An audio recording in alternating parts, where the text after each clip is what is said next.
Johnson is a psychologist for many, many years, a colleague of mine going back to the 70s at Hawthorne Center, and she's had an illustrious career as a psychologist in Michigan. Mike Anleitner, Wave Mike, is actually talking to us from Dallas this morning, and he is a technical leader, and he's going to be talking about some of the mental health challenges from the point of view of people who are in leadership positions. Sylvia van Meerten, where's Sylvia? She's on there somewhere. So Sylvia is going to be talking about some of the issues of children and mindfulness, and also dealing with children with special needs. Jenks is a child, family, individual therapist, is going to be talking about some of the mental health challenges that we're facing. And ellenbtaylor is going to be talking about, again, child and family issues. I want to touch on some of the issues with the differences in class and society that are coming out, and how people are falling into extreme poverty every minute here, and the challenges we're going to face from people who cannot access payment for therapy, what we're going to do about that, and also about the problems that are going to develop in terms of the tensions at home and how we can help in dealing with that. And then there's a stream at the bottom where people can ask questions through the chat stream. So feel free to do that as we go along, and I'll be feeding those questions to the speakers. So I guess I asked Joe maybe to kick us off, Joe Johnson. So why don't you go ahead and Joe, introduce yourself, please, and then we'll start talking about your points of view. Hi, I'm Joe Johnson. As Rob said, I've been a psychologist for a long time, and as the youngest of 12 children, I was born a psychologist. So the issues have been dear to me for a while. I wanted to talk a little bit about some of the things that we can do personally to manage stress, and how we can help our colleagues, our families, family members, and so forth. And none of this is exactly new, but it is newly applicable because it's something that we all have to address now. And you've probably seen posts here or there that suggest activities that you might want to try, but I'm just going to give a brief review of some of those techniques that you might try to manage your own stress and help others.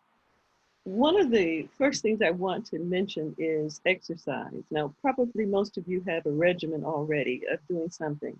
Maybe it's running, and maybe it's walking or aerobics or whatever, but I'm going to encourage you to walk, and to further suggest that you might consider doing walking meetings with your staff. And I say that because there was a study out of Stanford back in 2014 that showed that if individuals walk, they are more creative after walking than if they just sit. For example, 60% of their creativity increased after a walk. And that's a walk whether you're indoors or outdoors. And some of you may recall that Steve Jobs used to do walking meetings. And while we still have to distance, walking is still a really great exercise, not only for us physically, but for us mentally.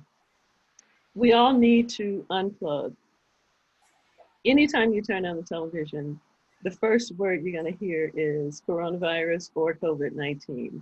And the news stations feel, I guess, that it's their responsibility to constantly inform, but it's our responsibility to step back from that, because it is simply tension increasing, it's stress arousing to have a constant feed of information about this. And even when it is good news, it's still about bad news.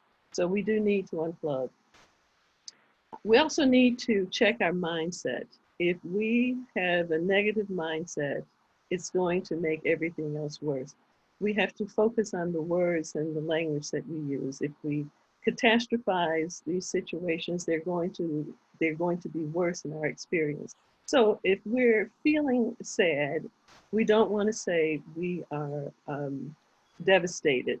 If we are stressed, we don't want to say we are decimated. We want to be careful about the language that we use. And so how do we manage that? It's hard to not think about something, what we have to learn to do is to think about something. If something is troubling me, I don't want to say, don't think about that. I want to say, instead, I want to think about this. Simple example, if I want to keep track of my keys, I don't want to say, I don't want to forget my keys. I have to say, I want to remember my keys. So I've got to check my mindset and check the language that I use in talking to myself. A typical technique that we use to kind of manage stress is bringing ourselves into the present. Some of you have heard of this technique before, where we suggest that you identify 5 things that you can see in the moment, 4 things that you can hear, maybe 3 things that you can touch, 2 things that perhaps you can smell. And you might focus on feeling, just remembering a good feeling, and to breathe deeply and to really be able to pull ourselves back into the center.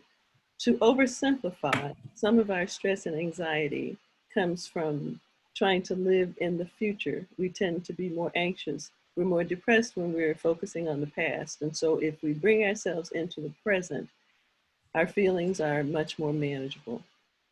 We also have to remember to celebrate ourselves. There are so many expectations during these times and so many adjustments to be made that we really need to just take even 15 minutes a day to just really focus on celebrating our small accomplishments, remembering to be hopeful, and of course having the recognition of gratitude. What are the things that we do have in our lives rather than things that we don't?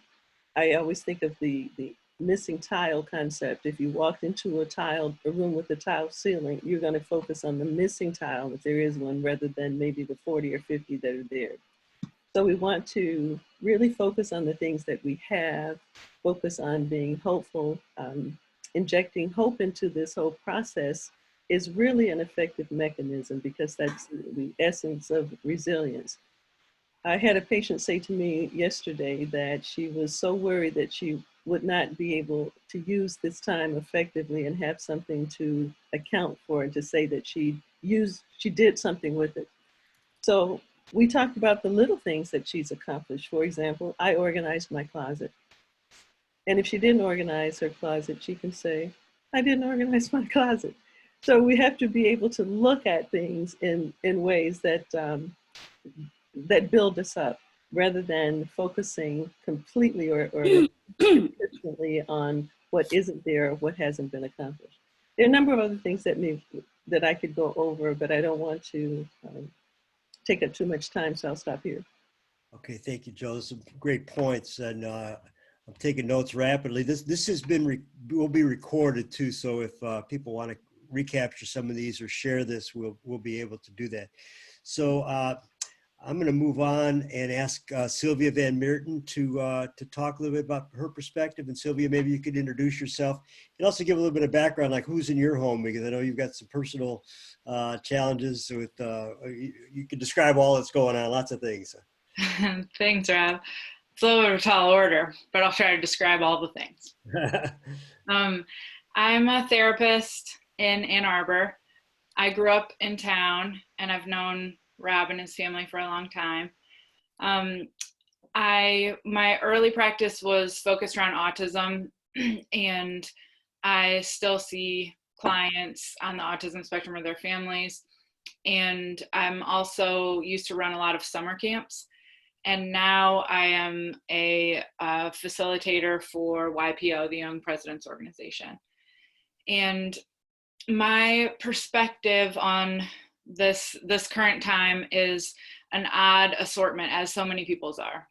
My husband is an ER nurse, and he has taken a travel assignment in Massachusetts to distance from us, so as not to infect my little daughter and I. My stepson, is visiting his mom during this time, which it's amicable, but it's stressful that he's not here, or I can look at him every day.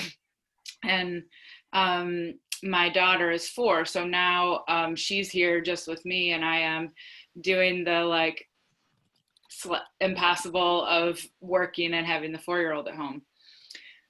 But I'm actually feeling pretty good today and the last couple days.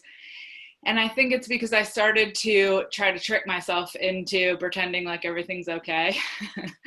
And that inspired what I wanted to talk about today, which is managing fear and anxiety. I think, we've all had practice managing fear and anxiety in our own lives. And I think that for me, the trickiest part is the self-awareness that is needed to know when I'm having a fearful reaction, because my brain is so used to avoiding the things I'm afraid of. So I'll find myself getting, antsy or a little bit angry or tense or controlling about something that is not a big deal, which is kind of a tendency for me anyways when I'm anxious. But in this case, it's been worse. And it takes me a minute to notice that I don't actually care if my daughter puts the dish in the dishwasher on the counter. It's actually that I'm sort of afraid that the whole world is having a pandemic. And so bringing my awareness to the moment, and I loved a lot of that stuff you said, Joe, because I do think that having a baseline practice of things that bring more breath into my body, things that give my brain a little more time to find its rationale, exercise, meditation, which I'm terrible at, but every time I try it still helps, even though I'm bad at it. And those things have helped me bring a more stable perspective to a relatively challenging situation. I also think for many of us, we depend on our community to support us if we're lucky enough to have a good community to support us. And it's very interesting to watch what happens when we all have the same crisis at the same time. What happens to our community? When can we show up for each other? How does that look? And for me, I've been trying to practice forgiving myself, forgiving my people for the ways that we're showing up imperfectly. I don't know how many of you have noticed this, but have you noticed anyone close to you or yourself having a less than ideal reaction to a moment? Have you noticed that? Does anyone play that game with their spouse called Why Are You Doing It That Way? It doesn't have any winners. I don't think you should play it.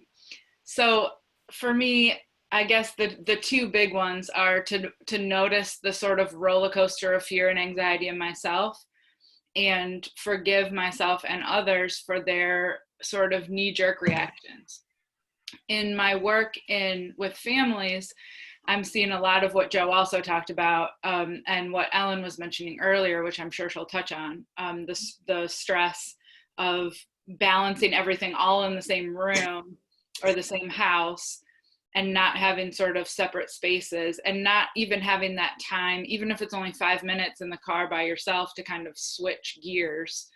I go from hearing really challenging stories in a therapy session or a coaching session, or a high level business decision where somebody's talking about, laying off hundreds of people and what that effect has on them. And then I'll go straight from that to 4 seconds later playing dinosaurs with my 4-year-old. And it's just a very surreal back and forth. And it requires me to accept that things are real, that it's just weird. I'm on the ride.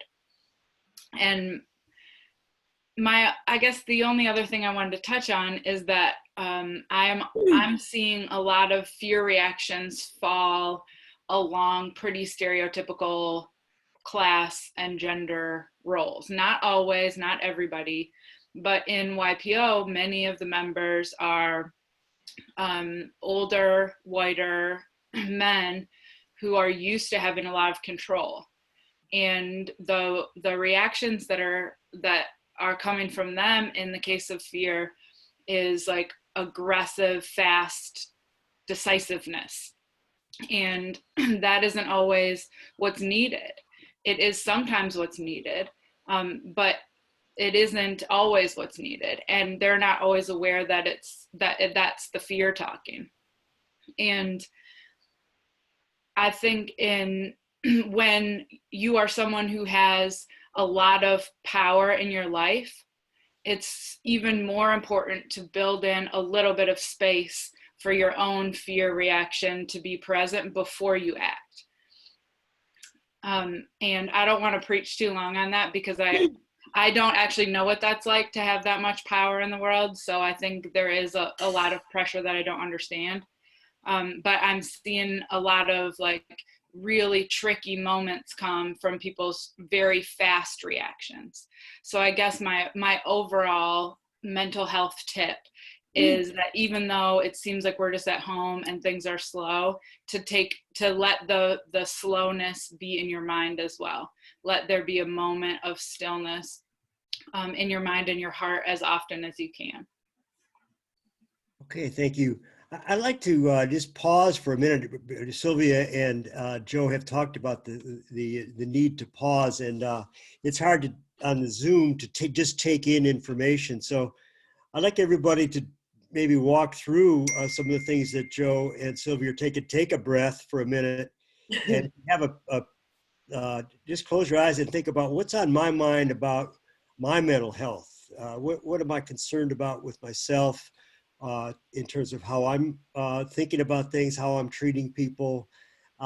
Just take a minute and think about that and maybe jot it down. And if you want to share, from that comes a question, be happy to share that. So just take a minute, take a breath. You won't have anybody talking. And I'll put on some George Winston music if I could find it. And then we'll all just think about what's going on for you at this moment, 8:20 on a Friday morning.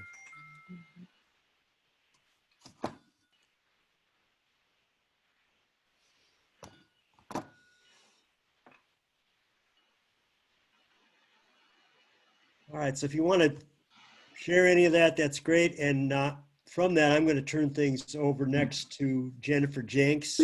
Jenny, maybe you can introduce yourself and talk about what you've been hearing and facing with your clients and some of the suggestions you may have for us. Can't hear you, Jenny. Now, are we good? Got it, okay. Okay. Yeah. I'm a native of Toledo, Ohio.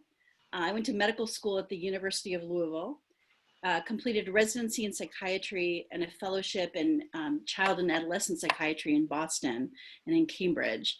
And before I moved to Ann Arbor 7 years ago, I was an instructor in psychiatry at Harvard Medical School.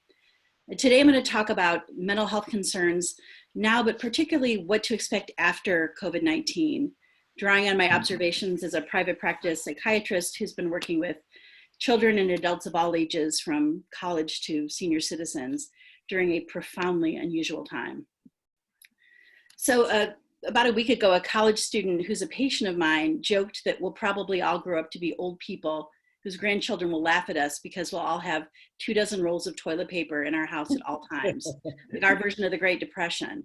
And I could see it. We don't know what life will be like after this pandemic ends.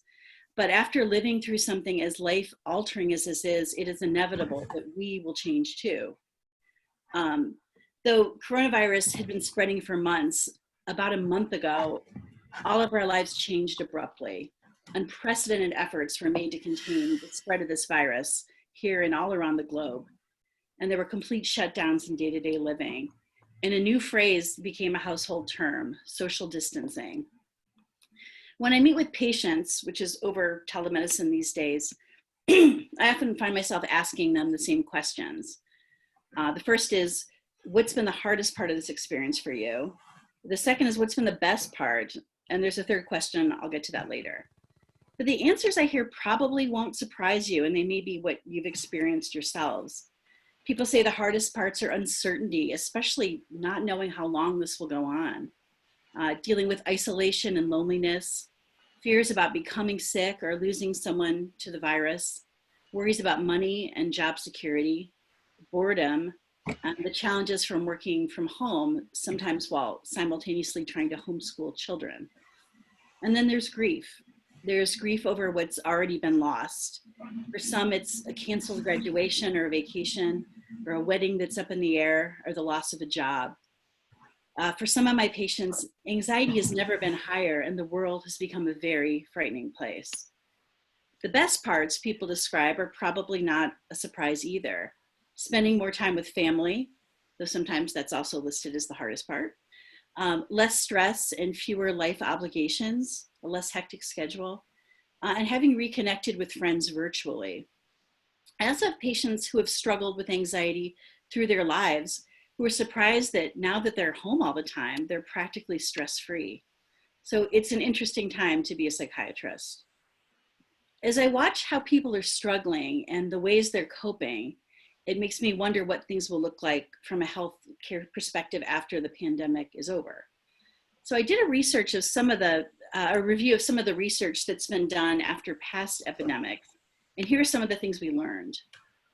In the aftermath of Hurricane Hugo, which was in 1989 in South Carolina, after that, there were more marriages and more babies born, but there were also a lot more divorces.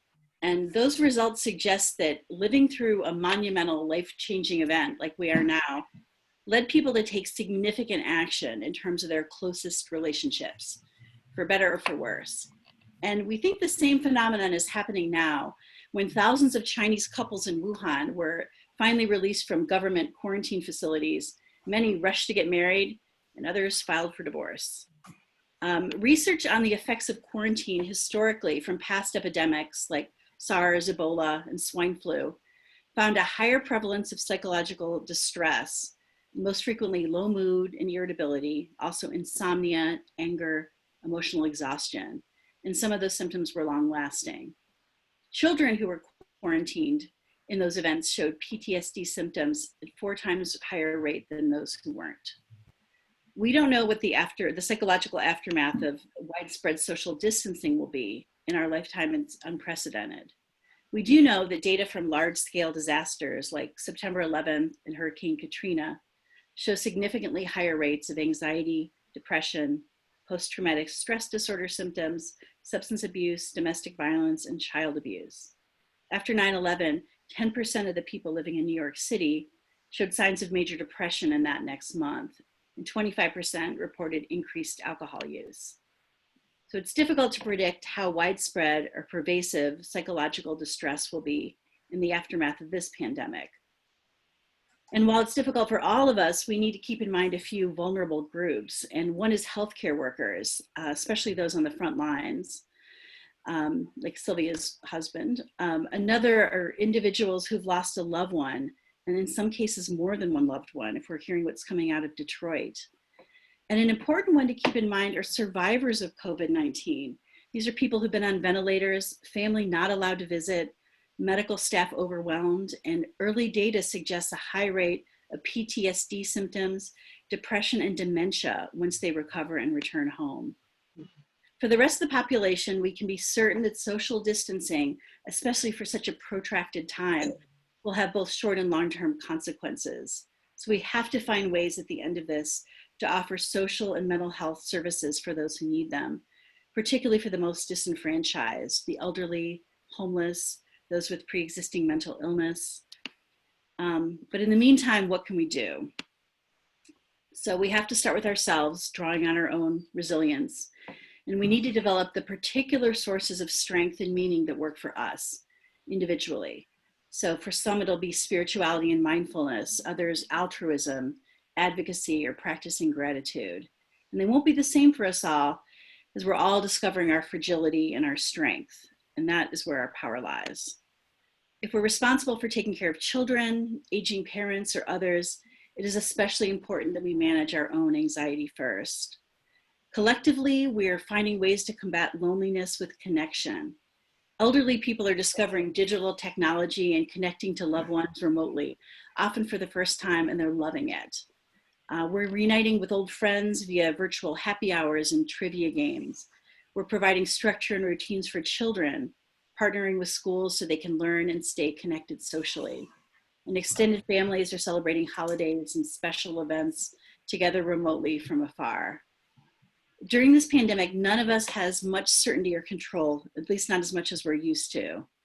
The third question I've been asking my patients is, how do you want your life to be when this is over?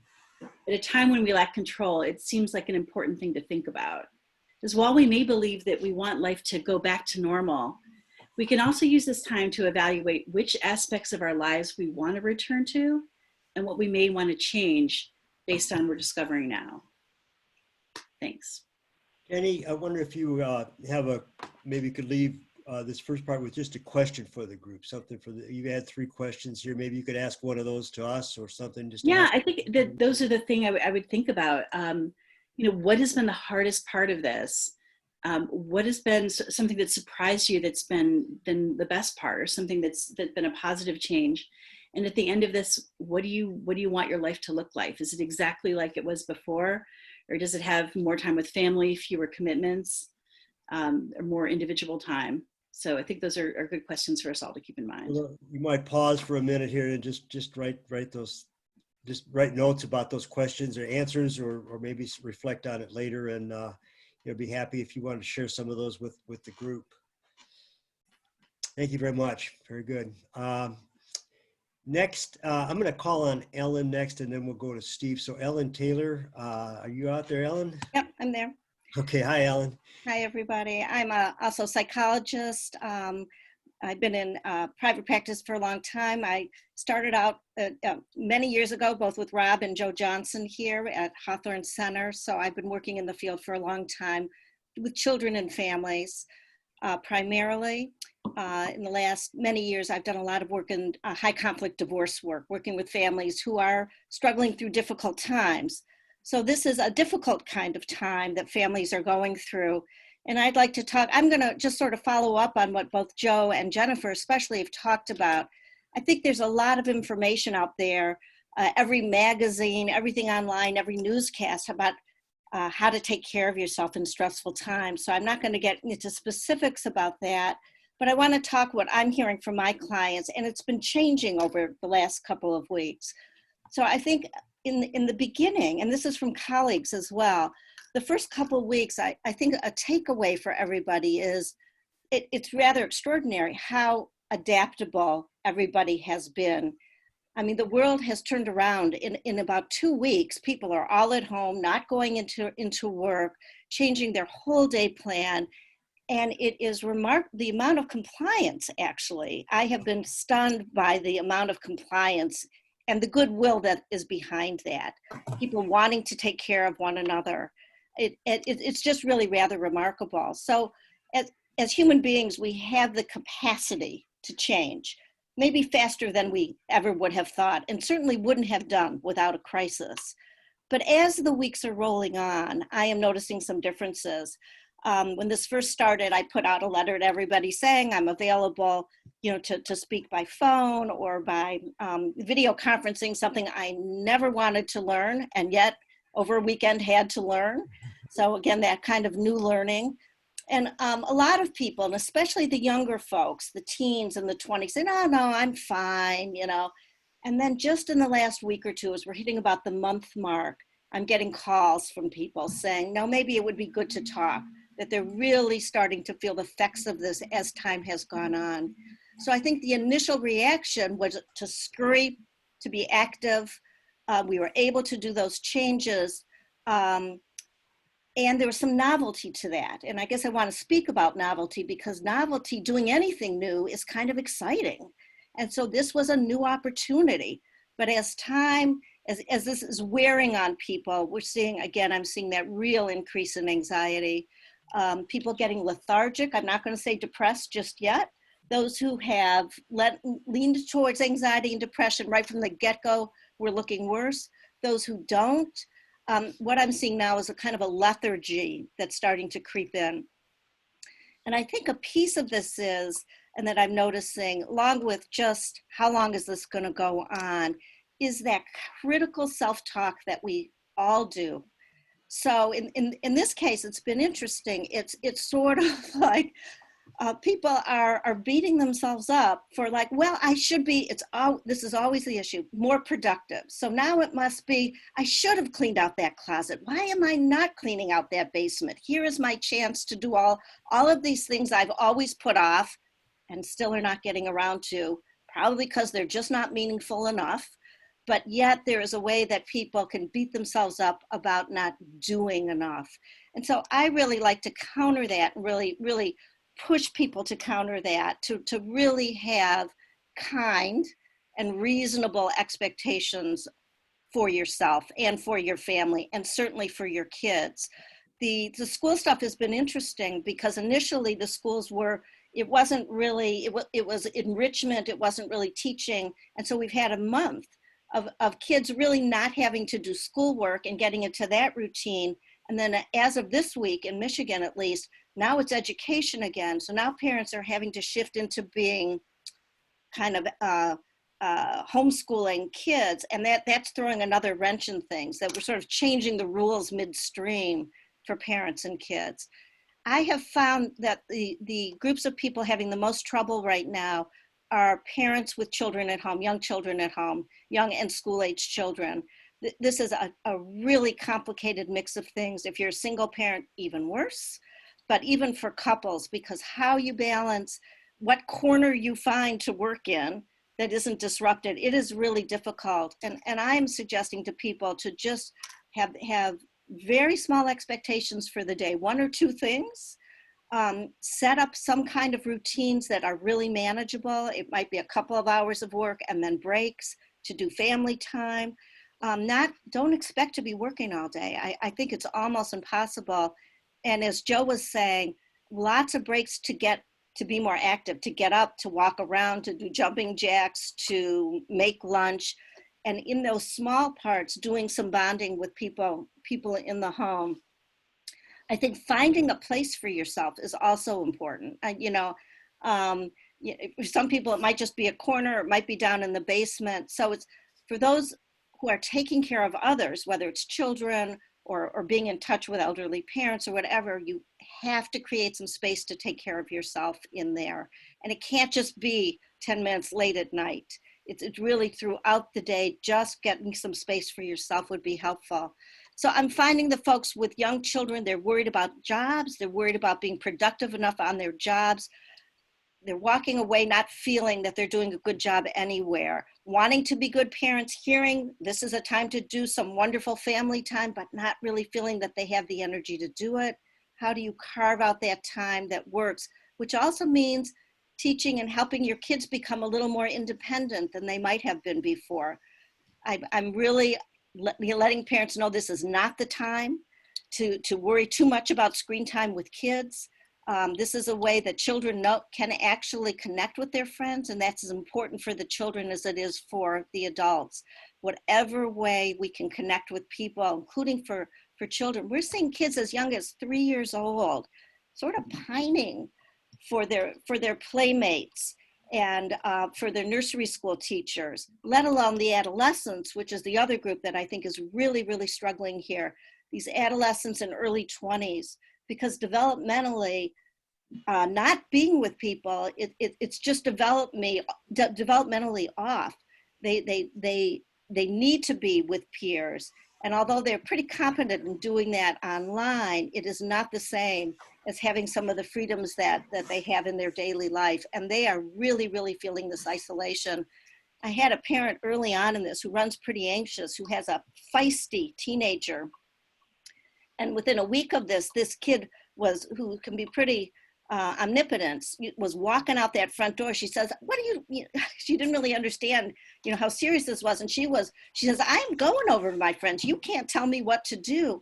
And this mom went into such a panic. She didn't know what would happen.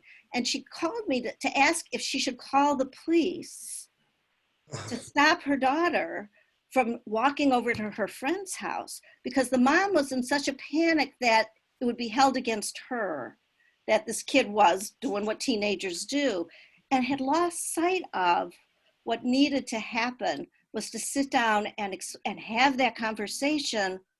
This is not just mom trying to kind of control her. Here were the reasons.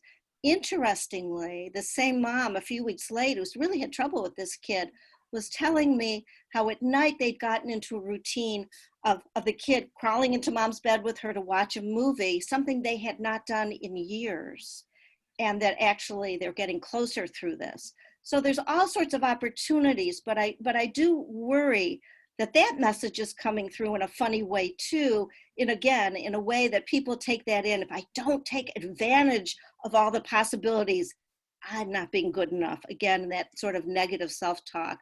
So I think both as if you have employees, if you're, in my case, working with people, both that self-care, but being very gentle, allowing people and hearing, if you're in a position of authority, to allow people to be gentle with themselves, to not be worried as much about productivity. It's a really important time to do that.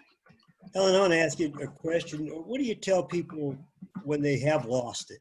What advice do you have for people that get angry, have an outburst in some way, both in terms of what to do to not have that next time, but also how to, the basic thing of apologize when you do have you do behave in a way that you're not happy about. Yeah, well, I don't know that now is any different than any other time, except kind of everybody being all together really can increase some stressors. I always go first into get yourself some space, when we talk about timing out with kids is not punishment, it's to get that kid to get themselves together. And, I talk about timing out with parents is you go get yourself a cup of coffee, get yourself out of there and get yourself together, get some breathing space for yourself, think through how you want to manage things and give yourself enough time to really settle down and then go back. And even with kids, a parent apologizing to kids, a lot of parents are afraid of that.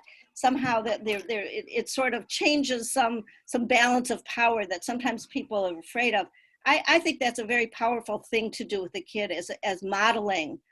We all make mistakes. We all lose it. We can recover from that and we can move on. And I think it's actually an important thing, but more importantly, it doesn't feel good to lose it. And I think more importantly is to kind of be able to really self-monitor what are your own signs and signals that you are building to the point of losing it and trying to intervene early.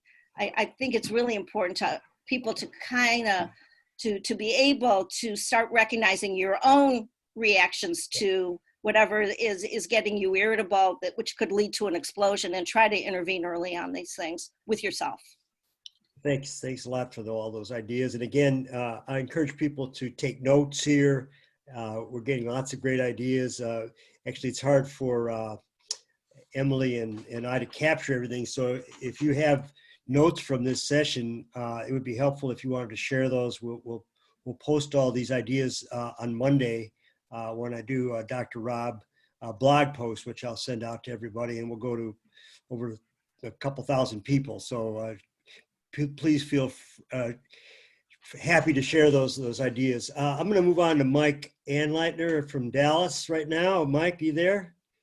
Yes, sir. I'm right here. Okay, Mike. Want to talk about? Mike's going to talk about a little bit different perspective on this, but from those of you that are supervising people and what some things that could be thought of at work for good mental health. Thanks, Rob. Well, a little bit of my background. I got my technical education at Michigan Tech in Wayne State, and then I got my MBA at Ross at Michigan.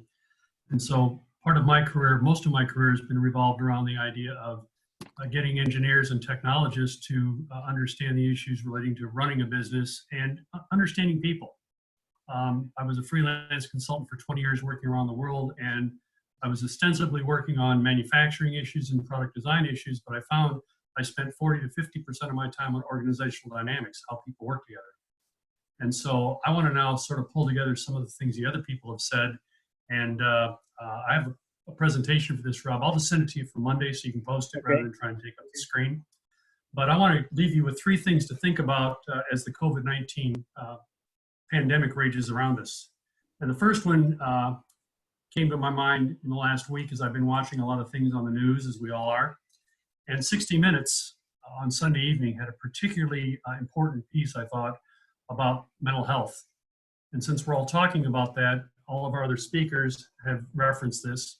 The question is, will there be a mental health pandemic echo after the viral epidemic subsides. I think all of the therapists and counselors that have given us fabulous information today, they're under a lot of stress too. Doctors, nurses, production people who are trying to make things that they've never made before. Will there be a round of post-traumatic stress disorder when this abides, when the virus is under control? I think there's a high probability there will be. And one of the quotes that came out of the 60 Minutes piece came from, of all people, Wynton Marsalis, the famous jazz musician. And what he said I thought was so profound, I wrote it down and I'm going to share it with you. Marsalis said, we're in a bad position, but everyone is in our position. Let's work on the trust we built over all these years. We have to move very fast, but we have to be even more process-oriented and more deliberate. That's how you master a moment of chaos. And this is something that comes involved in leadership in many ways, is having to rely on understanding both the people you work with, the trust you have to build, and also the idea that you have to have processes to think about and processes to follow. A lot of the things we've talked about exercise, for example, that Joe talked about, that's having a process to follow. Regular exercise is part of that activity to crowd off the negative things with positive things. And in particular, one of the things Rob and I are working on right now is discussing this issue about how leadership works in a technical environment. And the crisis we face today and the crises we will face in the future increasingly rely on the contributions of technology. And that means the men and women who are developing and implementing this technology have to become more sophisticated, particularly in terms of their leadership. Instead of just being people who sit in the background, who are called on when something's troubling, they have to have a seat at the table. I'm not proposing engineers should rule the world. As I'm going to tell you in a moment, we have a bad history when it comes to engineers as rulers. But the truth is, technical people have to be more equals at the table, and you see this as being an increasingly difficult thing to do during this COVID-19 situation. But typically, engineers have not had a good record, as I like to point out. In the 20th century, there were 3 engineers who ascended to positions of high leadership in the world. The first was Herbert Hoover, who presided over the Depression. The second was Leonid Brezhnev, whose era in the Soviet Union is referred to as the Brezhnev stagnation by Russian historians. And the third engineer was Jimmy Carter, who was arguably the worst president since, you guessed it, Herbert Hoover. So the record's not good. Engineers have to learn more to balance the issues of task, the issues of working with objects, with the issue of relationships, how people work together. And that's something I think really needs to be emphasized much more to people than we've been doing that, both in technical education, also in organizations.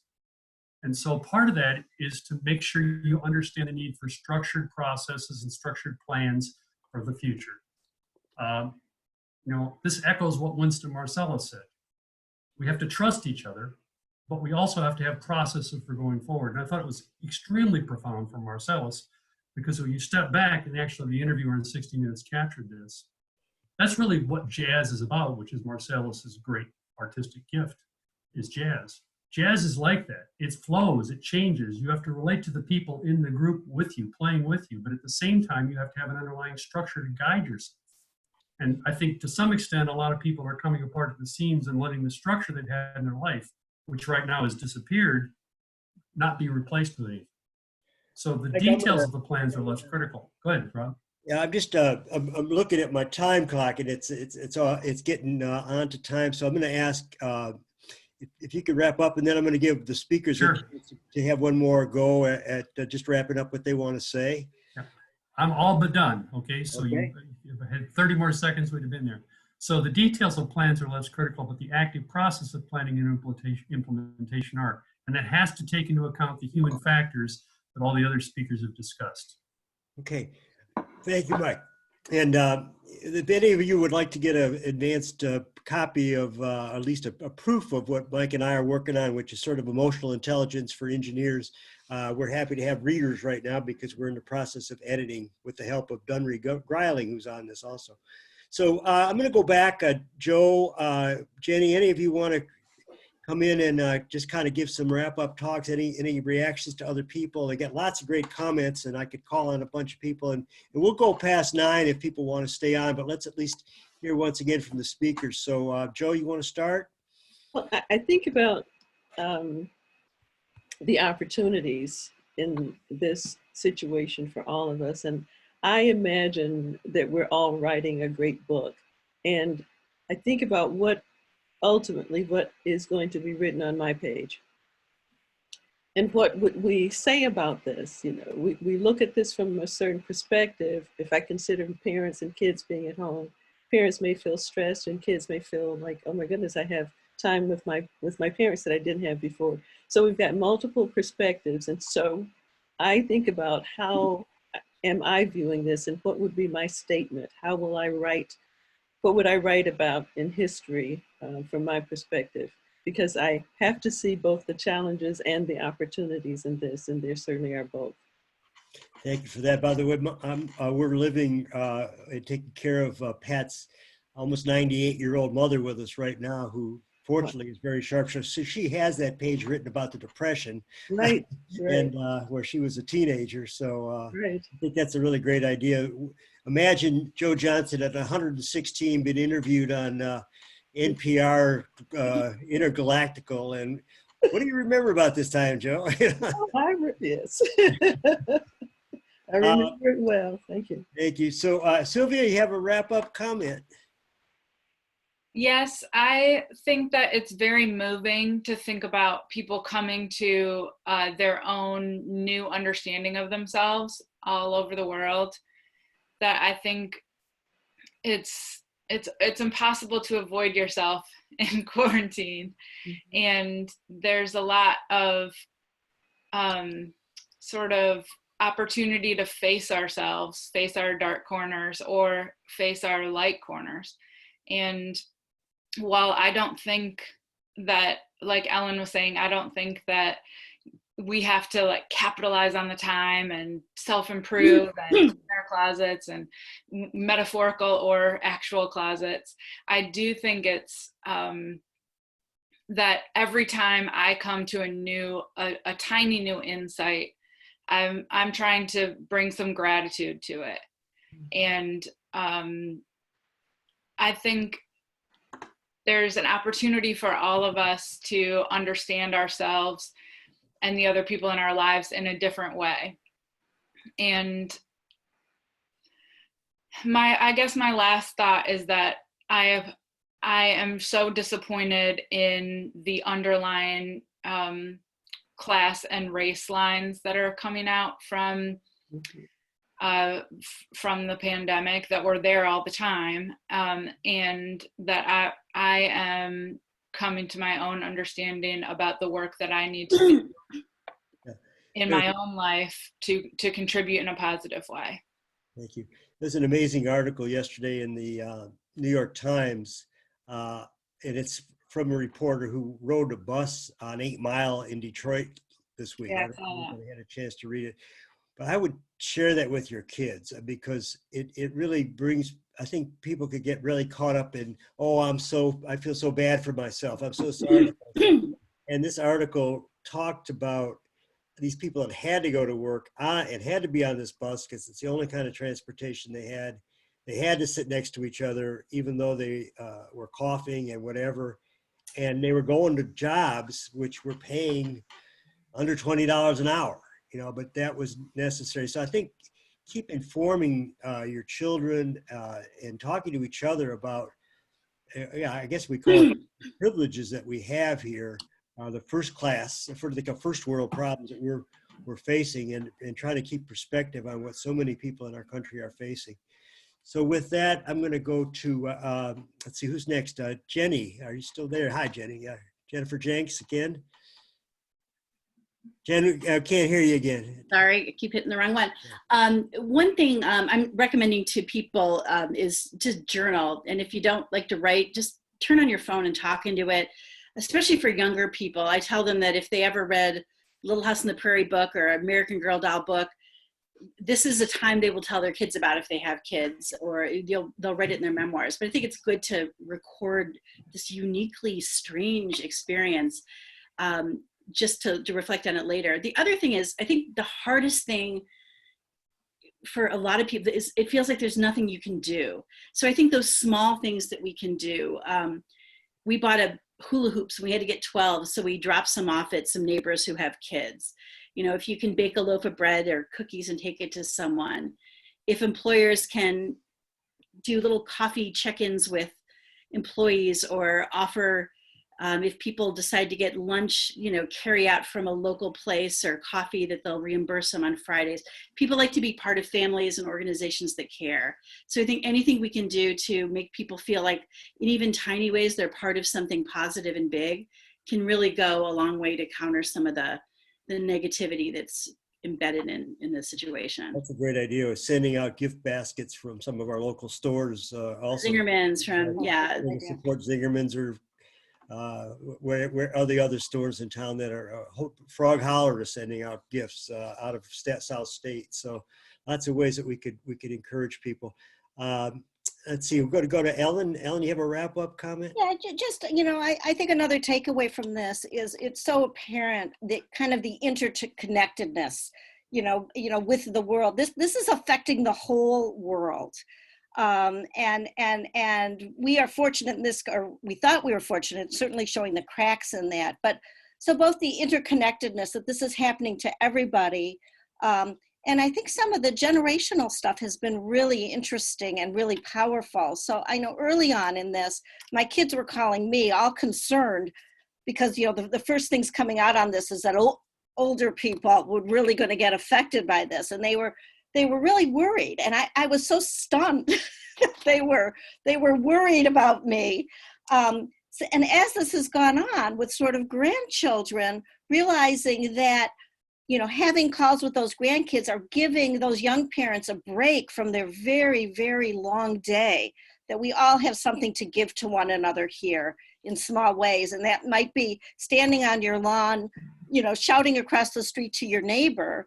That at this point, I think I'm seeing my neighbors more than I usually do, because we're so desperate for connection, even though it's way more than 6 feet away.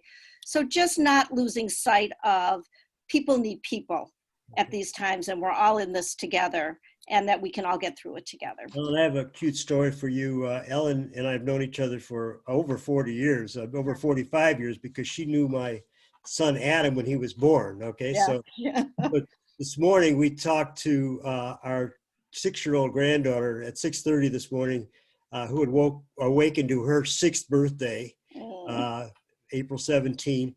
And for the first time, she read us a story this morning. Exactly. She read us a story about the diary of a worm. So I would highly recommend this book to everybody. But one way, Jenny mentioned journaling. People could use their notes app on, if they got an iPhone or whatever iPhone, and just dictate into that something you learned about yourself today. And, you'd be amazed at how those accumulate over time. You don't have to do anything fancy, but that note section is a way to really keep ideas about, I think this is a great opportunity to learn to be a better self. We talk about our best self, but how can we come out of this being better selves? Mike, you have any comments to wrap up?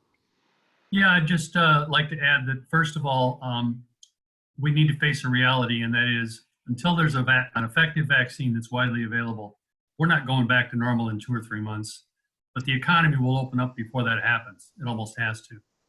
And it's a fantasy to believe we're going to have a vaccine sooner than 12 months. That's the best estimate. It could be 18 to 24. It may not even be possible to have a vaccine. So those of you who are involved in business, you have to have plans.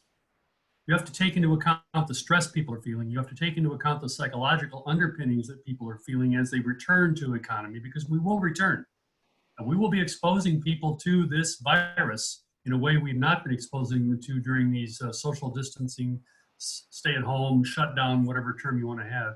And if you don't have a plan in place to do that, and you just make it up as you go, you're going to have some real difficulties. People's levels of stress are going to go up. We see it already happening as the grocery stores constantly change their plans almost every day because they haven't thought through the details of what this means. Mm-hmm. So that's my advice to everyone, is you need to have a plan. And I'll add one other piece that echoes what everyone else has said. If you have a plan, this will also bring you a better sense of personal equilibrium, which will be helpful to you in your daily activities. And so for that reason, that's my advice to everyone. Okay. I'm going to keep this conversation going because there's many people out there that are therapists. I know Jessica and Cindy and other people that have Harry's out there. A lot of people that have ideas. A lot of great ideas have come through. And to the speakers, if you could each write up like your top 10 suggestions. I'm going to try to put this out as an email to everybody next week. We could come up with 50 great ideas for managing mental health at home. But it's 9, so I know some of you may need to go on to other things. I don't know what the heck they would be, but maybe probably another Zoom meeting. If Rick, how many Zoom meetings have you been in this week? Many, I assume. Rick Reed, yeah. So we'll keep going, and I'm going to call on Jessica. Do you want to say a little bit? We'll keep going, and just until people tire out here, and you can sign off. But just keep sharing some great ideas. Jessica, we can't hear you. Hi, can you hear me now? Yeah. Just introduce yourself and just maybe make your comments, and then we'll go on to other people who want to speak. Okay, sounds great. Jessica V. Cleve. I have a practice that's exclusively online. It's Michigan Online Therapy. But I will still say that I am working through the adjustments just like anybody else. I have small kids at home now and lots of stuff happening. But I generally work with exclusively individuals in the world of anxiety, panic attacks, and trauma, which is all coming up. But I like what some of the therapists have said before, and in the fact that they've seen like the waves of things throughout these weeks. And that first week, a lot of my, trauma, or I'm a veteran too. So the better people are like, oh, I've got this, I'm good. I'm mission first kind of thing. And now we're kind of starting to see some of the realities kind of sink in and all of this stuff. And so we're working on self-care, but those are like, self-care. Yeah. And then tell me something real to do though, right? Like give me something like, no, that is the real thing. Like we have to take care of yourself. So I think getting into a place of being able to like respond versus react, those are always good things, but doing so intentionally, checking in with others, that people love people. I love that you said that. That's such a great, people need people. We really do. Barbara Streisand was right years ago, is it? Yes, exactly. So I guess I would say to just managing that expectation too, because sometimes with our spouses, with our children, with ourselves, with our staff, where are you at? And sometimes we don't want to even ask the question of like, how are you? Because how do we respond? Like we're in this like collective like state of, chaos or whatever, uncertainty but what do we, just checking in of like, okay, so can you give 50% today? Can you give 100% today? Can you give 80%? Even from an employee, from a kid, from a partner, being able to kind of just manage those. Now, if you notice your staff, your partner, somebody is consistently like under 50%, maybe there's something more there. But if you say, how are you? Then that can open a whole big thing every day. And maybe you don't have the energy to do that. I think it's just good to have like those markers to kind of be mindful of. I like that idea of, are you 80% today or whatever? That's really good. I'm going to give other people chances to speak, but if you could email me if you want to say something, if you want to just have an opportunity. Who else would like? Carol Leisure, is Carol still there? Carol, you want to say, you have had an idea there that I'd like you to share. Sure. What was that? You had an idea you had posted. I thought that'd be a good idea to share. I posted a lot. Well, share one. Well, we are talking a lot about how we think people will be traumatized by this experience, which the other speakers have also talked about, and how our organization can be there to support. So I'm pleased that we had to be very patient. There was a big learning curve, but all of our grief-related services are now available online. Can you say what your organization is? Yes, I am the executive director of Grieve Well, which is a small nonprofit here in Washtenaw County. And we offer one-to-one peer support for people who are going through a grief journey. We match them up with someone who's further along in their grieving process. They are supported by a licensed MSW, Christy Miller. She does training and supports them every month with continuing education. our continuing education is now every other week because our peer counselors wanted to have that content and interaction with each other. And I'm very pleased that we were able to bring everything virtual within about a week, actually right away for several of our clients, and then within a week for everyone else. We are taking new clients and interviewing them virtually, as many of the therapists here are also doing. And now we are starting to roll out free webinars on understanding grief and free grief-centered yoga. And I'm trying to find an instructor who will offer something more physical, a martial art, or something that might appeal to a different demographic. So we're working very hard to support people in grief. One of the things that we've been trying to do with each other is meet more often. So we have virtual staff meetings. I start them at the beginning with an ability for each of us to have some of the chatter that we usually would have in the office. And then at the very end, I try to find something positive. Last week, it was about how we celebrated Easter or Passover or spring, that kind of thing. We're working to help people understand that they are in a grieving process, even if they haven't lost a loved one, and also how to support people who are in a grieving process. It's more traditional that have lost a loved one. It's very hard. Thanks, With what we use, physical distancing. We don't talk about social isolation or social distancing. When we're physically distanced, we can still be there for each other. So we emphasize that you're there for the long haul, you give concrete support, a phone call, a card, and that you think about that person as they're going through their journey, not just dropping off a Sigerman's package or something like that, but something that's more long-term.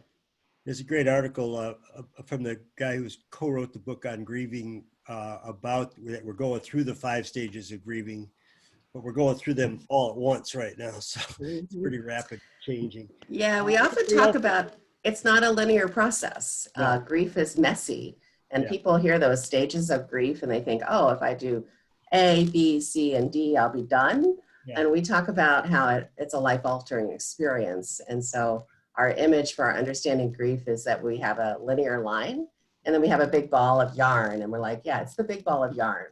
So we're experiencing it quickly, and we're experiencing all those different things at one time. And if we haven't had a significant loss, then we might not recognize that it's grief. Okay. Anybody else have something that you want to ask or to share?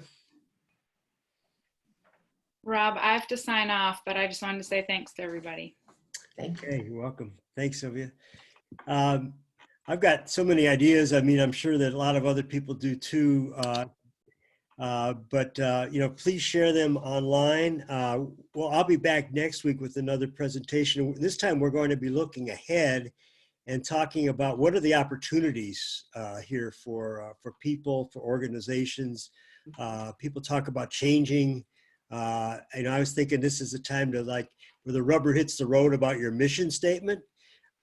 Are you really following what your mission is? Now, I was thinking about that for myself. My mission is to try to help people be the best they can in whatever circumstances they're in. And my strength is bringing people together. So I'm continuing to do that by bringing people together online with Zoom. I hadn't thought about that, but I guess I'm being true to myself. But I also need to be doing better, I think, in terms of tuning into the needs for myself at home, doing home responsibilities. It's another place where men and women are having to share the house. Often it's not been a place where it has been shared. It's often more, I hate to be gender stereotypical, but more of the women's space. And now it's being shared by men and women. So that's very challenging for people. So lots of things that we're all trying to do to be better. Any other final comments? Joe, Ellen, you want to share last moments, sending people off, or are we all set? We're all set. All right, thank you very much. Please, I'll get this out. If you want to give me your top 10 lists, I'd be happy to post those. Take care, everybody. Thank you very much. Thanks, Rob. A lot of fun. Bye-bye. Thanks for the opportunity. Bye-bye.